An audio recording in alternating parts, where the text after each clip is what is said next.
Well, the man who I've been trying to track down for a little while, Adam Frost.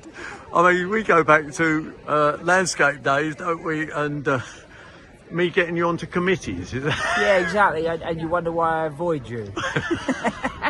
Yeah, you literally did get me onto the APL committee, didn't you? I did indeed. Oh, my. A few years ago. That's a long and time you know, ago. I just chatted to Raymond Everson, Flamators. Yeah. And I said to him, I came to your nursery in Guernsey. I said, I don't really know when it was. It could have been the 80s. And he said, we only set up in 84. I said, well, it was definitely the 80s. Yeah. Well, to be fair, I was out. I had to do the Guernsey Literary Festival a few weeks ago, and Raymond has said, "Oh, come and have a tea." Oh, I had dinner have you with been him. down to his nursery? And he took me around the nursery. Oh my! He said it's like more like a factory, Mate, than a nursery. The today. whole breeding process, and the work that goes in, the amount of years that go into create one clematis. Was mind-blowing, and I didn't realise he had quite as big a market in America that he's got as well.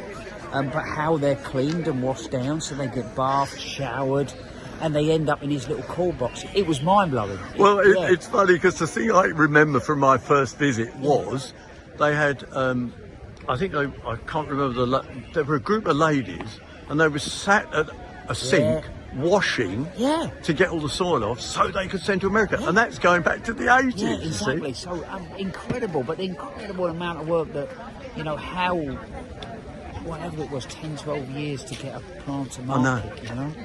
People don't appreciate it. No, and people don't know, they get something up, don't they, and go, oh, that's expensive.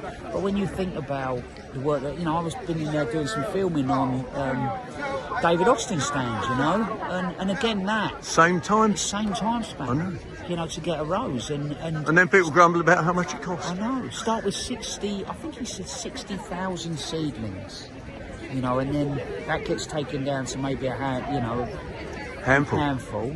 and then it gets develops, and then obviously you worry about pests, diseases, all the rest of it.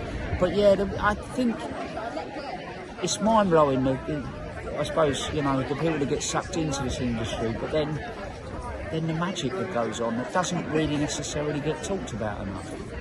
I agree, and I think even the people you work for don't cover that enough, really, in a way. We had a bit on, I know on BBC we've had a bit about the breeding of roses, which is quite good. Yeah. But we need to open people's eyes on the whole thing, don't we? Yeah. I think a lot of time with television, it's sort of that idea, and this is television across the board, a lot of it is visually driven, isn't it? Very much so. I mean, I think that's in reality probably why there's not more gardening on television. When you think about how much cooking there is on television, how big gardening is, I purely think a lot of it is because of visually it takes a lot longer, doesn't it? You know, whereas cooking, just that's bosh, and you've got a beautiful sort of finish, and I think that plays its part, doesn't it? Talking of building up things that change, think to when I first knew you, and now, I mean, you're a star. Yeah, theatre trips, television. Oh, don't worry, honestly, I am. But do you still enjoy it? Yeah, I do, and you probably know me well enough to know there wasn't actually a plan. You know what, I think I've probably I've always grafted, haven't I? Very much so. And I've probably never said no, which has got me in a fair bit of trouble along the way. I know the feeling. Yeah, but actually in reality, you know, and I think we work in an amazing industry, you know, and I've been, I suppose, just one of the lucky ones, really.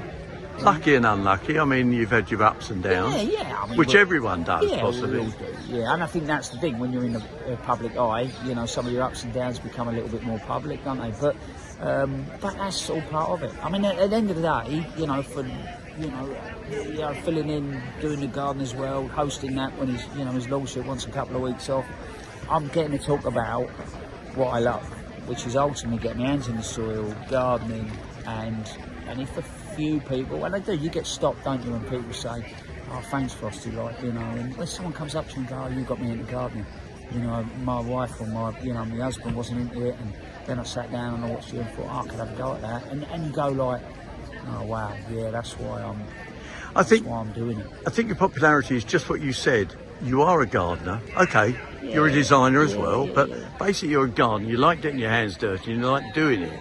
You're not acting, you're gardening. There's a difference, isn't there? Yeah, I absolutely disappear into that world of, can I tell you about this? Because I've just got my hands on this and I love it. And even at Chelsea and where was some going on, you know, done some filming this morning about planting design. What's great about things like this is you can explain planting design and it's all out in front of you. Yeah, so it's really easy. So in a way, it's a bit like teaching, but you're just teaching to more people. More people, really. Thousands of them. Yeah. Thousands of people. It's that bit you try not to think about, man. And where do you, I suppose you never, knowing you, Adam, you don't look for tomorrow or next year. No. You just enjoy what you're doing. Yeah. So you're designing gardens, seeing them built. Yeah. A lot of TV. Yeah, a little bit of talking about them. A bit of writing books. Yeah, I'm very, as I said, I think like probably just one of the lucky ones, really. Yeah. You know what, in life, there's not many of us that can say we're in an industry that we wanted to be in, we're still in, and still enjoying. Yeah, I think you're right. Yeah, I think there's a magic about.